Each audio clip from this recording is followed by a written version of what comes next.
You're listening to Your Purpose and Business podcast, where we connect you to possibilities. I'm your host, Raquel Walters, a two-time best-selling author, millennial speaker, corporate trainer, advocate, and clinical social worker at heart. Your Purpose and Business podcast will connect you with everyday successful people who will share their impactful stories, insights, challenges, failures, and triumphs on how they're navigating the working world, whether by climbing the 9-to-5 corporate ladder or starting, growing, and scaling their business. So grab your pen and notebook because you'll want to implement the nuggets and tools, strategies shared in every episode. Class is in session. Hello, everyone, and welcome to another episode of Your Purpose and Business podcast. I am here with Mr. Michael Pellegrino. So Michael has spent most of his life in the entertainment industry. Notable relationships include Kat Cora, Nicole Elridge, Mike Marino, The Four Tops, Ronnie McNair, Larry Braggs, Ice-T, Coco, Jermaine Jackson, Marlon Jackson, Hulk Hogan, and many others. Michael is a best-selling author and is changing the game and refining the literary world. He is the founder of the Author's World, where he is building a platform to be shared on a global basis to bring readers and authors together by creating a global community. The overall concept of the authorsworld.com is to give people a voice on a global platform. Michael has recently been featured in Hustle and Soul magazine, Biz Boost News, Heart of Hollywood magazine, On Mogul, Brains magazine, and more. Mr. Michael Pellegrino, welcome to the Your Purpose and Business podcast. It's a pleasure to have you. Oh, it's all my pleasure. And thank you so much for having me. And I'm glad that you're feeling better.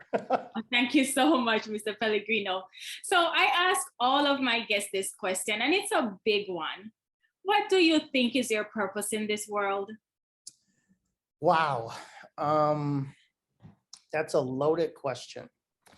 If I have to kind of pinpoint it down to a specific thing, I feel that one of my biggest purposes is to help people, to educate them on, first and foremost, that it's okay to make mistakes in life, and you can pretty much accomplish anything in the world that you want to, but you have to go after it. And I think that one of the goals that I've always have felt that's important to me to try to pass on to others is don't ever give up. Believe in what your vision is. That's one of the really important things. The other thing is I am a gigantic believer, obviously, since I've been spending 10 years building this platform, on changing the landscape of everything that is happening in the literary world. And at the given moment, it's a perfect time for what we're trying to accomplish at the Author's World, because not just because of the pandemic, but technology has changed the landscape of how we get books, how we interact with authors, writers. And I want to leave a legacy that I was part of something that helped change the direction of the new era of how we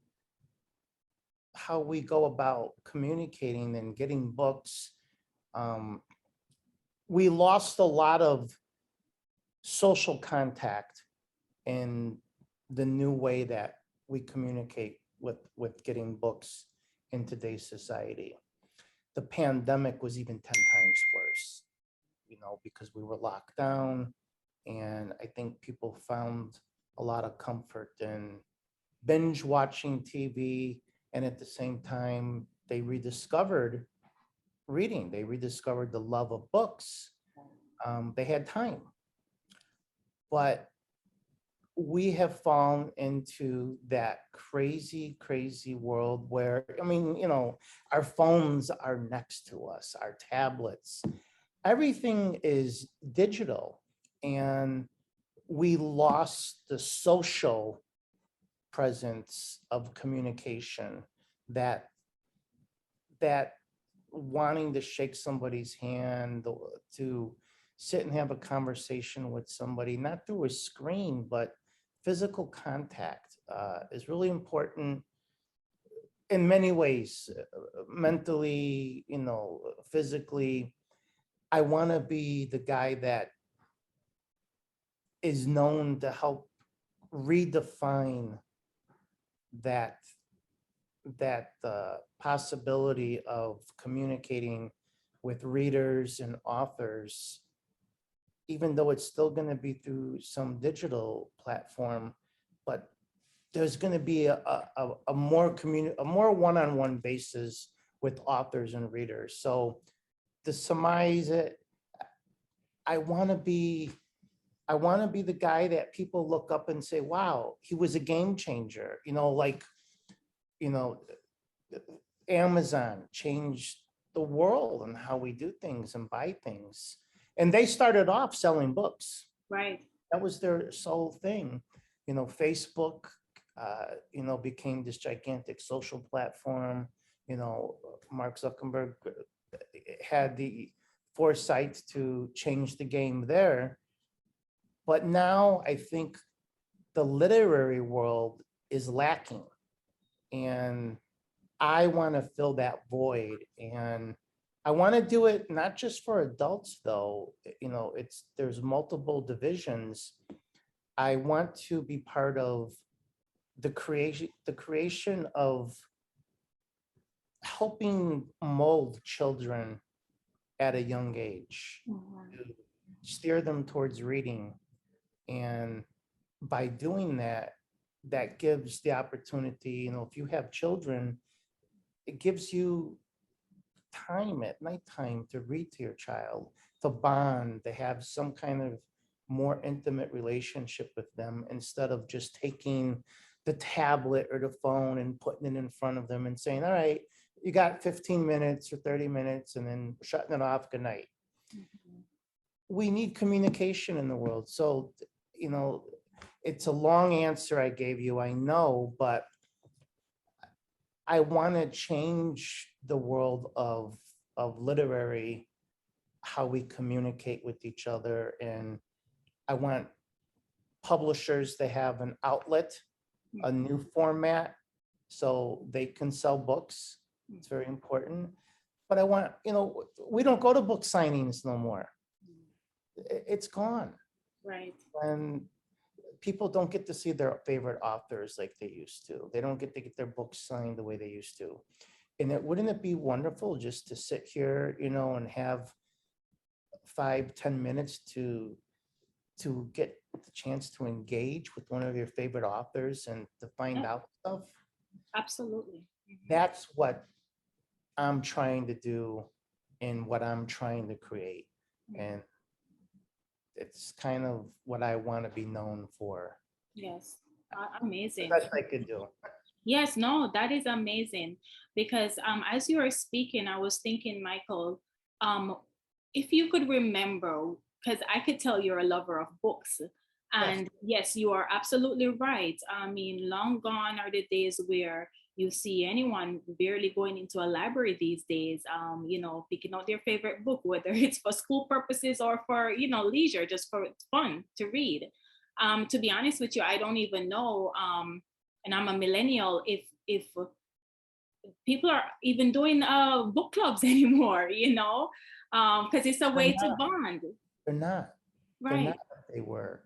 And that is, I think that's a gigantic void that we're missing in so many different directions. That what you just said, we're missing the book clubs are missing the interaction with you and I discussing something that we may or may not agree or disagree on, but it opens up the line of communication to discuss something.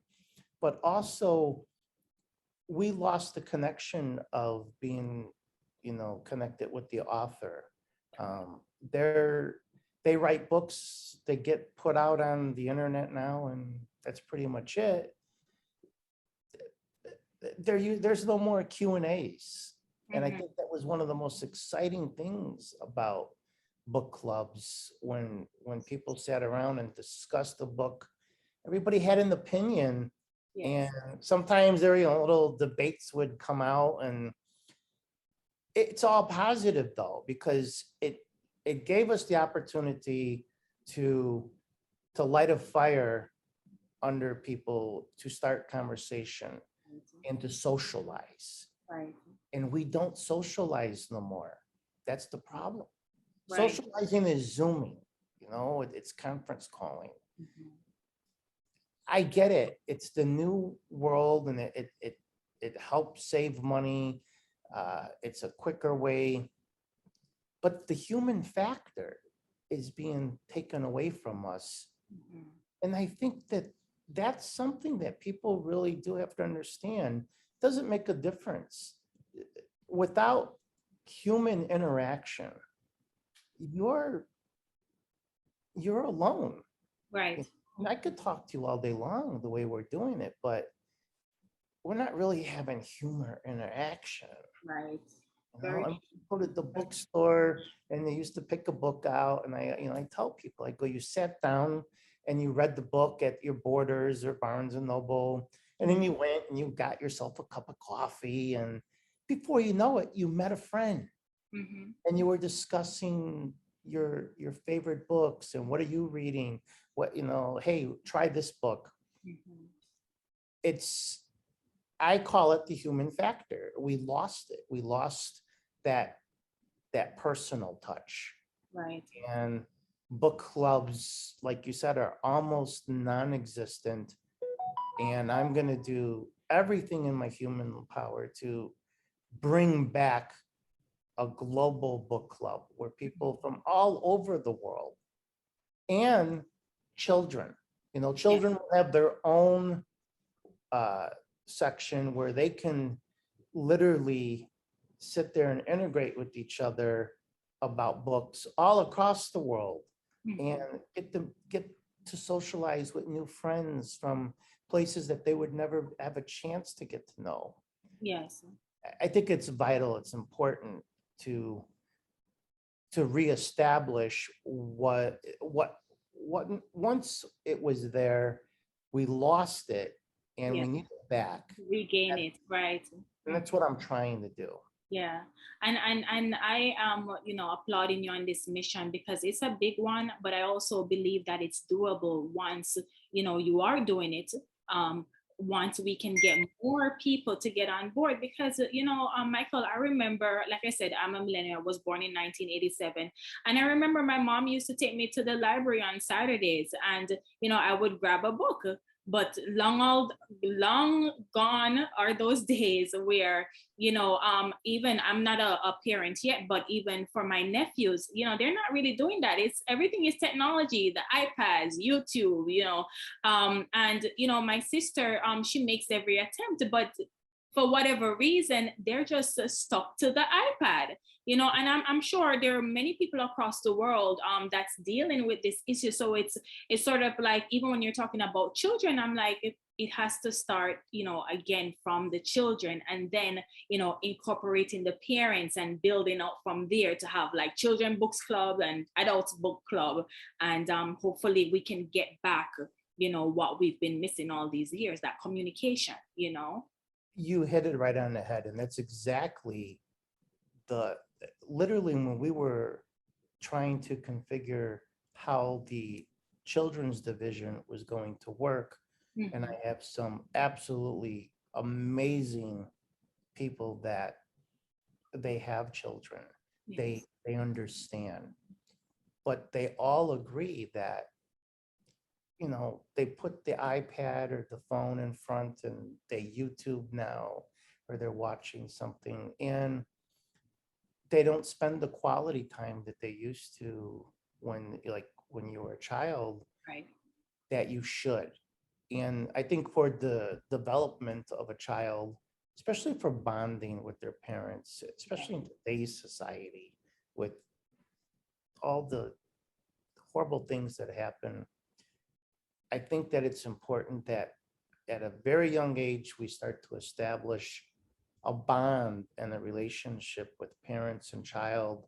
And the way of doing that, I feel, is that quality time, whether it be during the daytime or the evening time, of sitting, spend a half hour and read to your child and engage, Right. communicate, because maybe something will come across while you're reading the book. They want to ask you a question or a problem, or something happened on the playground today, whatever. It will help initiate trust, a bond. They'll start building a stronger foundation with the parents and the children. Right. So there's a Absolutely. lot of different factors. Yes, absolutely. And tell us, Michael, some more, because I know you've been in the entertainment industry, renowned and esteemed, and creating and being the founder of the Author's World. Where is the connection there personally for you? I know that you're a lover of books, and I know you've explained, your bigger purpose of why you want to bring back that global community. Um, Tell us, how are you utilizing the Author's World? Or can people publish their books on there, market their books, like the community that you are building? Like, walk us through so that we can help support, to bring the Author's World to the larger masses as well. It's a great question, and I'm going to take a sip because I have a lot to Sure. say. Yes, and I want to hear. So the author's world for adults has multiple divisions. The first one is, you'll be able to, like a Facebook, you'll be able to put up your profile, and you'll be able to just say, hi, I'm Michael. I love horror, and this is one of my favorite authors, and you'll list the books that you actually love. And it's important, the common denominator of what we're building is to be part of our global community is the love of books. That's the common denominator. And you put your profile up, and then you meet somebody, and all of a sudden, Pam logs on, is like, oh my God, I love that book too. Hey, have you tried and read Robin Cook? Because I love medical mysteries. Okay. And then there starts to be an interaction of becoming friends with that person. Then they start to literally put down like their library of the books that they love, and they make suggestions, and they can go on to their friends. Their friends could request, hey, Michael, would it be okay if, and literally you'll be able, from the website, you'll be able to borrow from your friend's library that book, Oh, wow. which is really like a cool app that we have Yes. that's going to be done. At the same time, that's for reader to reader. Mhm. Authors are, if you're a first-time author or a want to be author, there will be an entire division where you'll be able to put your work on the platform. There'll be a whole section on the website for you to put your work up there, and for people to view it, or give them a nice synopsis about what it is.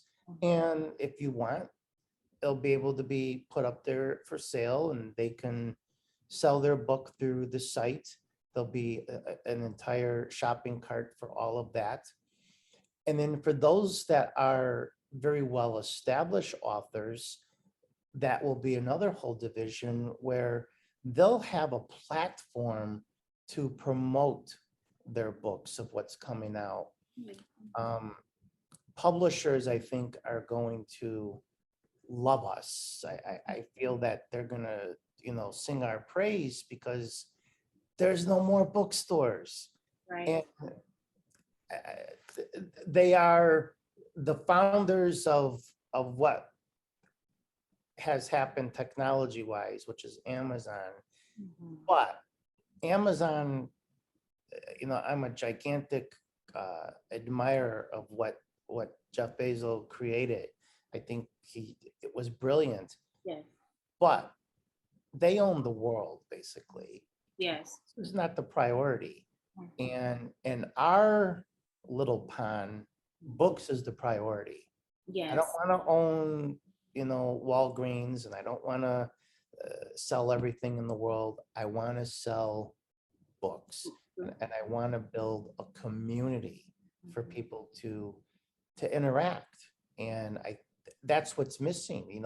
Amazon started there, and they were very successful at it, but they steered away from it, and they never had a full-blown book club where people could actually interact. Nobody's ever built a platform where it's very difficult to get a publishing deal Yes. with the traditional publishing house. And that's like winning the lottery, basically. Right. It's very difficult. We are going to give people that opportunity. You can put your work up there, long as it passes the guidelines of, being, nothing that's, harmful or anything like that. Your book will be able to be put up there, and people will be able to critique you. And we've built filters where we don't want people to be destroyed and discouraged by negativity, but we want honesty. Right. I don't want for people to go on and say, oh my God, it's the best book in the entire world, buy it, buy it, buy it, buy it. I want people to literally express their true opinions, but in the kind way, and to be truthful and say, it wasn't the best read in the world. I felt this, I felt that. That's your opinion, and you're entitled to that. And maybe it's true, maybe it's not, but the author will get the opportunity who wrote it to look at it, maybe better themselves, or maybe be like, you know what? I feel great with what I created and I'm happy with it. But I want the opportunity for everybody that wants to be a writer, an author, a composer, to get out there and to be able to technically to have their work put out there for everybody to read, and for the opportunity to purchase it, and just to get feedback. It's Right. no, I mean, Yeah. It really is hard right now getting feedback. I mean, obviously a lot of people, when they self-publish, they go on Amazon, Barnes and Nobles, etc. But obviously Amazon is the number one. But I've never seen. for now. Yes, I've never for now. Yes, because that's gonna lead me to my next comment and praise for the author's world, because this is going to be a game changer, Mr. Pellegrino, because it is, and I don't want to use this term, but it's sort of like a one-stop shop for authors and want to be authors and readers alike, that will be able to engage in this online community. And of course, I'm pretty sure that you also will be able to take meetings offline as well, once those communities split into different local. Right. And so I think this is brilliant. I'm excited for it. I want to learn more, because the storytelling to me in some ways it's watered down a little bit, because in the world of social media, and I don't really mean to go off on a tangent, but in the world of social media, it's all about, okay, look at me, what I have, especially for millennials on social media, Instagram. I think that the core of whether it's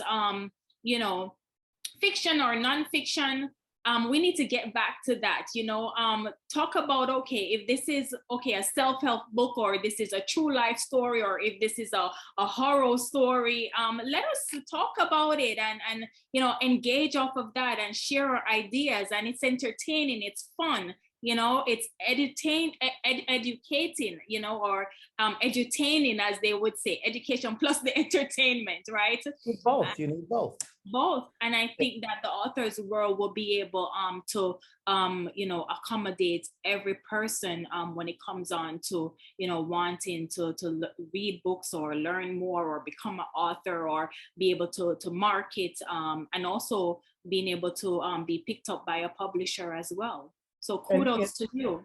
Yeah, and that's really a great comment, because people, they get lost. Like there's an old Italian saying, they get lost in the sauce. Yes. And people, they don't get the opportunity to be seen. Mhm. And there's been so many young artists that have been discovered through YouTube. Justin Bieber was discovered through YouTube. I believe through Usher, if I'm not mistaken. Yes. At one point. And the author's world is like that. It's given the unknown people the opportunity to be heard. Everybody deserves a voice, and that's what Yes. we're really aiming for, is that global community to give everybody a voice. Yes. To be able to choose and pick. I mean, we're too much self-involved, like you said, with social media. And it's an oxymoron, because without it, you know, you wouldn't have some of the things that we have nowadays. Very true. Very true. So yes, it is a good thing, but it's also, it's robbed us from some of the things that really are the core foundation of who we are. Yes.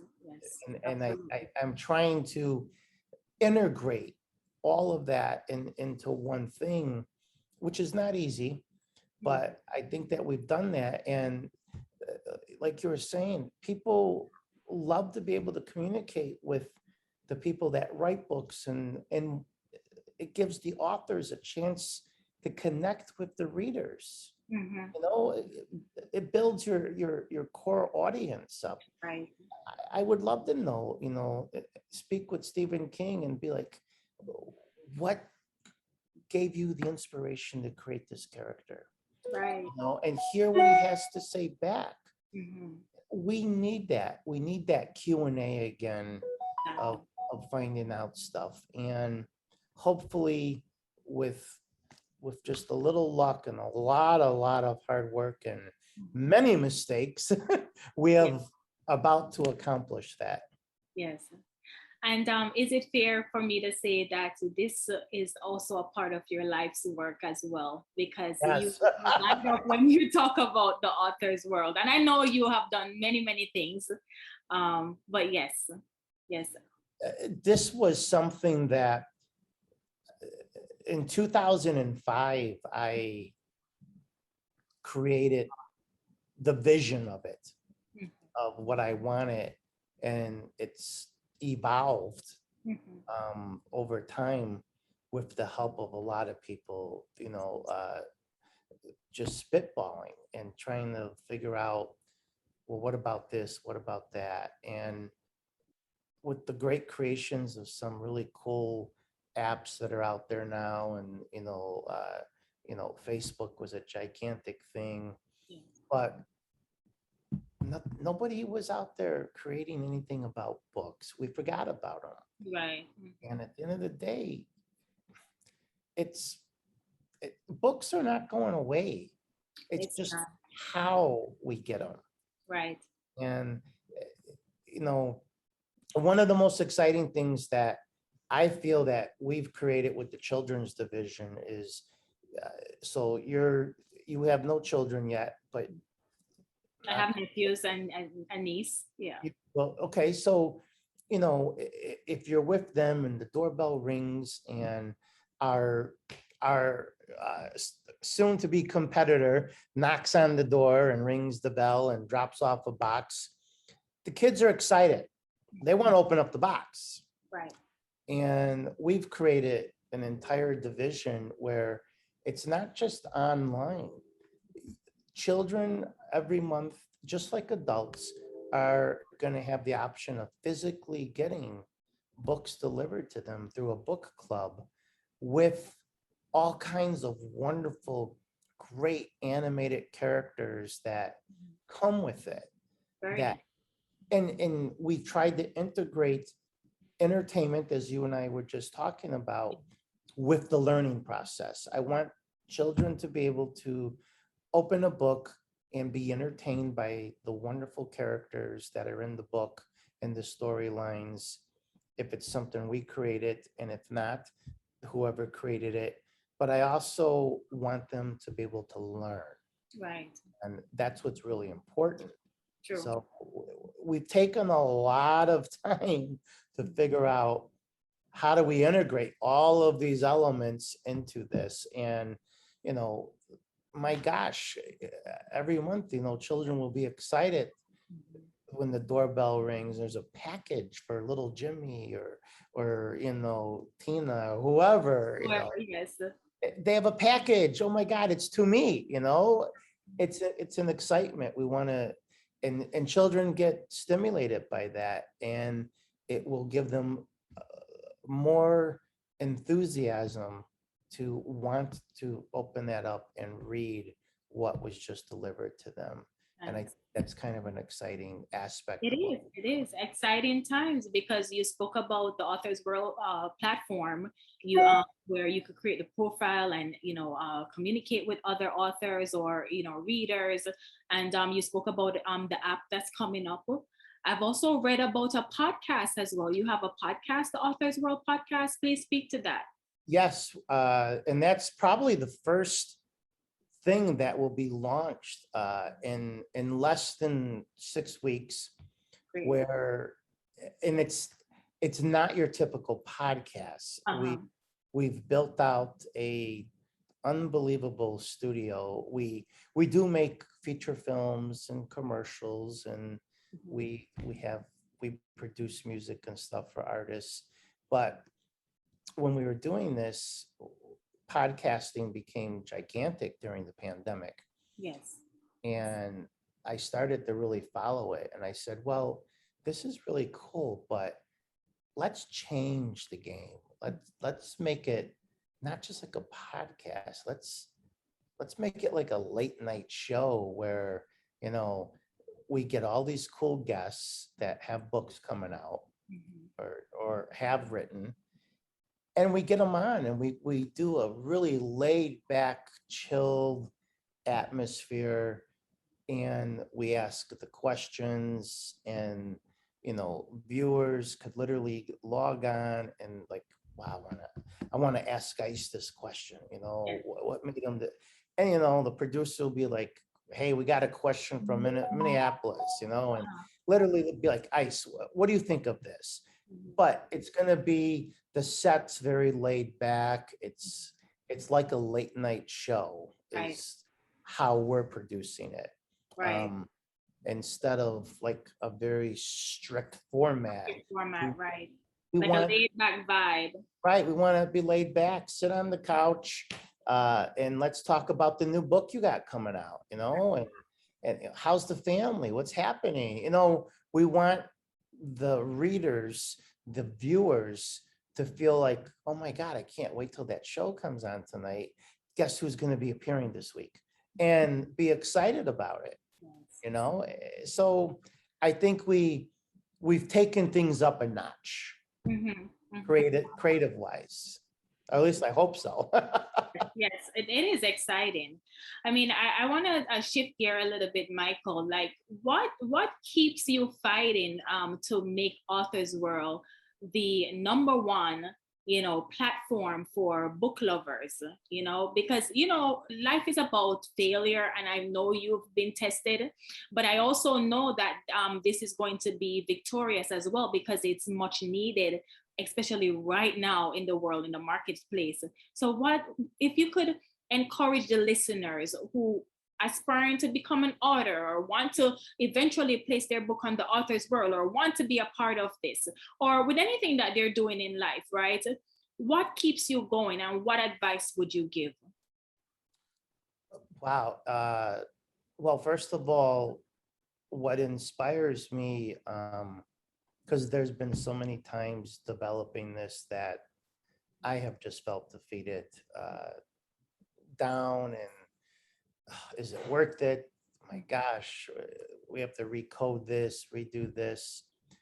And then I will get a phone call from a client or a friend or somebody that happened to see an article or heard something, and oh my gosh, this is the most exciting thing that you're doing. You are going to change the landscape. And I'm like, do you think so? Am I really going to make a difference? Yes. This is brilliant. And it's like a vitamin B12 shot. They give me that stimulation again to go out there and to keep fighting, because it's not only a labor of love, it's something that I truly believe in. But I've been I've had to figure out, well, it's not cheap to put something like this together. Yeah. And we, up to this very point, we have been self-funded. We have not gone out and raised capital. We've had good years, we've had bad years, and we throw our money into it, and our tech team that's coding has stood behind us. In 2019, it was brutal. It was a really rough year. We spent a fortune doing stuff, and I was going to have to close shop down for a while and take a break till I figured out how to recapitalize to keep going. And what motivated me to keep going was the people that were working for me. They had families to feed. They had children, car payments, house payments. Everybody sat down and says, you can't stop. You have to keep going. This is going to be a game changer. You are a game changer. We'll stick with you.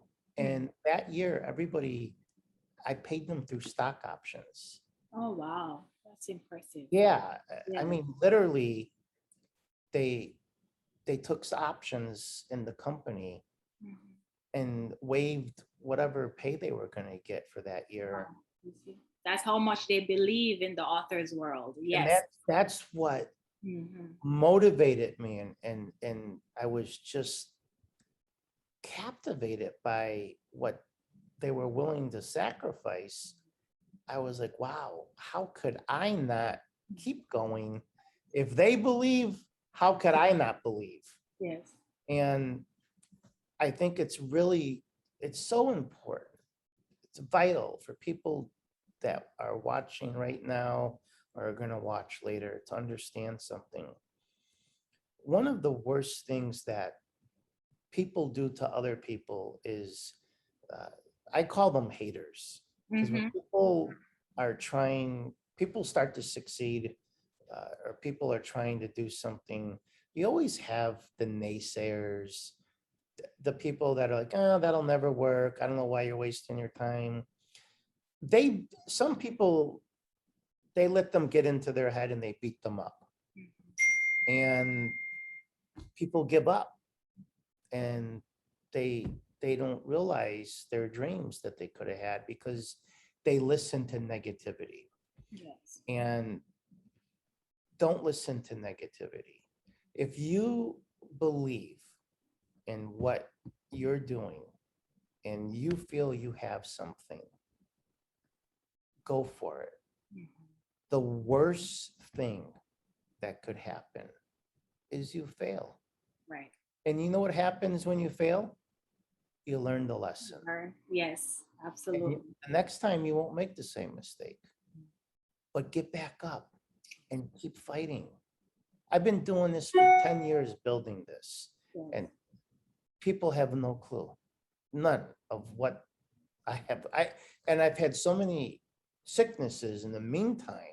I had a lot of health challenges. Oh, So I was trying to juggle my business of creating, working with my talent, trying to create content for other things that we do. And at the same time, I'm trying to build this gigantic author's world. yes. And I kept going though. Mhm. And there were days that were rainy days, I say, they were cloudy. Wasn't sure.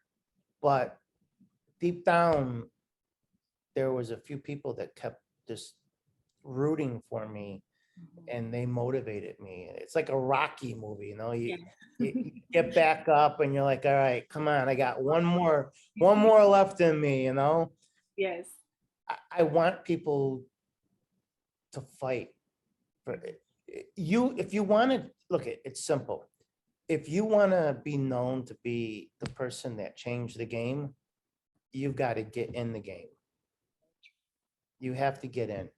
You got to get in there. So you don't have to be the biggest, but you could be the best. And keep going forward, and you will succeed. Don't listen to the negativity. Block it out. And it's easy to say. People are going to always say that. But I'm telling you, I've been there. I've been beat down. People have just discouraged me. And at some point in time, I realized I don't need those people in my life. Mhm. They're a nuisance to me. I need the people that are sitting there rooting for me, that believe. And trust me, I've got some very smart people working with me. Yes. They're not dumb. They believe. Mhm. And for them to sit there, I've got some MIT guys that, are on my team, and they're like, wow, this is cool. Like we're so happy to be part of it. That makes me proud Yes. to be like, wow, these guys actually believe that. They believe in me. I'm not going to let them down. Right.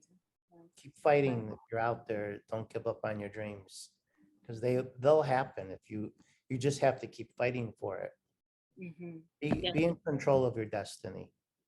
I love that. Be in control of your destiny. And we know that the author's world is going to definitely give a voice to everyone on a global platform. And any last words, Mr. Pellegrino, about the author's world? How can persons connect with you and the author's world and with your team? Please feel free to share. Well, right now, you could literally go to the authorsworld.com and register, give us your info. And then when we're ready to launch, we'll be able to send out mass emails to everybody that the site went up live and what's happening. The same thing with the authorsworldpodcast.com. That will be coming, right now, I think we're 6 weeks away, maybe. We're starting to, we got postponed. We were supposed to actually launch probably about 9 months ago. Mhm. And between the pandemic starting to spike again, and I fell into some really horrible health issues, we postponed it, but we kept building the site, and we kept adding more and more cool things, and the children's division started to get even more bigger and more designs. So it was a negative thing in one hand, and on the other hand, it was a positive. Yes. So people can go, literally sign up now. Either could go to Facebook, they could, the authorsworld.com. They could go on there and sign up.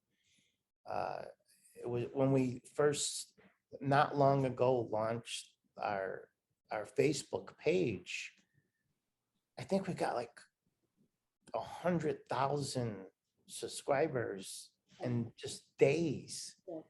And that's when I was like, wow, Yes, there's a need out there. yeah, this is going to be big. Mhm. You know, we don't know what the future holds. We're hoping to take it all the way and, maybe go public. We don't know what the future brings. We do know we have something really special and we can't wait to share it with the world. It's not a domestic thing. This is a global thing. Yes. And that's really important. We want to share with the world, and we want, there's a lot of people out there that don't have access to the opportunity for books and stuff, and we're literally as we speak, we're in the middle of setting up several foundations that will help literacy all across the world, with children and adults getting books, and also helping people that have not had that opportunity in life to to get their diploma, their GED. We literally are going to put in place those particular aspects of what we're doing to help fund those opportunities for people to get educated, to get Yes. their basics, and for children all over the world to have opportunity to get books. So hopefully the world will embrace us as much as we want to embrace them. And I do believe, Mr. Pellegrino, that the world will be embracing the author's world. It is so exciting. I'm so excited. I'm so honored to have you sitting here and telling us and sharing about the author's world and your vision and what it will accomplish. Because I definitely believe, too, that this will be a game changer on a global level. And also the opportunity to give back to and to educate all others. That philanthropy work is definitely of utmost importance. And we do know that many of us, including myself, when you pick up a book for the first time, it really opens up your world and your mind, even if you haven't traveled to the places, or even if it's make believe. And so Right. that's the beauty of a book. And you're going to bring back so much love and hope and, vision, and educating so many. And I applaud you and I support you. Thank you so much. That means a lot, more than you even imagine. I appreciate that, and I want to thank you for having me. It was an honor. Thank you. You're very welcome. And guys, as always, the show notes, the website will be included in the show notes. Every information about the author's world, so that you can subscribe and you'll be receiving the newsletter, like Mr. Pellegrino said, once they launch. So please go out and support. And as always, friends, be good to yourself, and we'll catch you in the next episode. Bye for now. Thank you. God bless. Thank you for listening. If you've loved this episode, let's stay in touch. Head over to RaquelWalters.com and subscribe to my email list so that I can send you updates on new episodes, exclusive motivational nuggets, and insider knowledge that's only shared when you join our community. Please don't forget to subscribe to this podcast and leave a review, as I want to know your thoughts about every episode. Follow me on Instagram at Your Purpose and Business Podcast. And remember, your life is beautiful, and this is a part of your journey. So embrace it.